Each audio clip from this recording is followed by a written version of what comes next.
Hi friends, இப்போ நம்ம ஆகா கல்யாணம் பார்க்க போகிறோம். ஆகா கல்யாணத்தில் வந்துட்டு குடும்பமே சேர்ந்து ஒரு வழியாக சாமி கும்பிட்டு முடிச்சிட்டாங்க. பிரபாவுக்கு ஒரு பக்கத்து தலைவலி தாங்கலை. ஏன் தலைவலி? நம்ம விஜயை தனியாக பார்க்கலங்க, இப்போ சிங்கிளாக பார்க்காம நம்ம அனாமிக்காவோட பார்க்குறாங்கல்ல, அதனால் கொஞ்சம் காண்டாயிடுச்சு.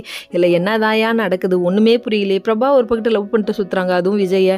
சரி, இது ஒரு வழியாக அப்செட் ஆகிட்டு சரின்னு சொல்லிட்டு இவங்க ஒரு பக்கத்து தலைவலிக்கு கிளம்பி போயிட்டாங்க. அதுக்கப்புறம் எல்லாரும் குடும்பமாக சேர்ந்து உட்காந்து சாப்பிட்டுட்டு இருக்கும்போது பிரபா எங்கன்னு கேட்க எல்லா தலைவலின்னு போயிட்டாங்க. நான் வீட்டில் போய் சமைச்சு கொடுத்துக்கிறேன்னு சொல்லிட்டாங்க. அதுக்கப்புறம் மகா வந்து நம்ம சூர்யா பக்கத்தில் வந்து உட்காந்து சாப்பிட்டுட்டு இருக்காங்க. என்னத்துக்கு இங்கே வந்து உட்காந்து சாப்பிட்ற அப்படி இப்படின்னு பேசிட்டு அதுக்கப்புறம் கொஞ்சம் லவ்வாக பேச ஆரம்பிச்சிட்டாரு. மகா வேற கனவு கட்டிகிட்டு இருக்கு, இந்த புருஷன் மாறிடுவான்னு சொல்லிட்டு. இது நடக்காதுன்னு தெரியல. அதுக்கப்புறம் ஒரு வழியாக சம்மந்தி வீட்டுக்காரங்களாம் கிளம்பிட்டாங்க. கிளம்புனதுக்கப்புறமா மகா சரி இதுக்கப்புறம் போய் படிப்போன்னு சொல்லிட்டு படித்து பார்த்துட்டாங்க. படித்து பார்த்தோன்னே ரொம்ப கண் கலங்கிட்டாங்க. கண் கலங்கினது மட்டும் இல்லை, இப்படி ரொம்ப நம்மளை இப்படி ஏமாற்றிட்டானேன்னு சொல்லிட்டு பயங்கரமாக ஃபீல் பண்ண ஆரம்பிச்சிட்டாங்க. ஃபீல் பண்ணாதீங்க, இந்த கல் நெஞ்சக்காரன் இப்படி தான் இருப்பான், இவனை விடுங்க, உங்களுக்காக நாங்கள் இருக்கோம் அப்படின்னு சொல்லிட்டு ஆறுதல் சொல்லணும்.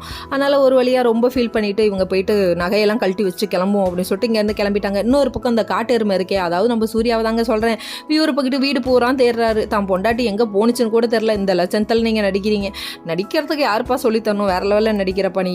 உண்மை தெரிஞ்சிருச்சுப்பா, அந்த பொண்ணு கிளம்பிருச்சுப்பா, உனக்கேப்பா அது புரியல அப்படிங்கிற மாதிரி இருந்தது. அதுக்கப்புறம் வீடு போகிறான், பெரியவங்கெல்லாம் தேட ஆரம்பிச்சாங்க மகாவை காணும்னு சொல்லிட்டு. பிரபா ஒரு பக்கத்து வீட்டில் ஃபீல் பண்ணிருக்காங்க, மனசாட்சி கொள்ளுது அவங்கள. ஓகே ஃப்ரெண்ட்ஸ், நெக்ஸ்ட் வீடியோவில் பார்ப்போம்.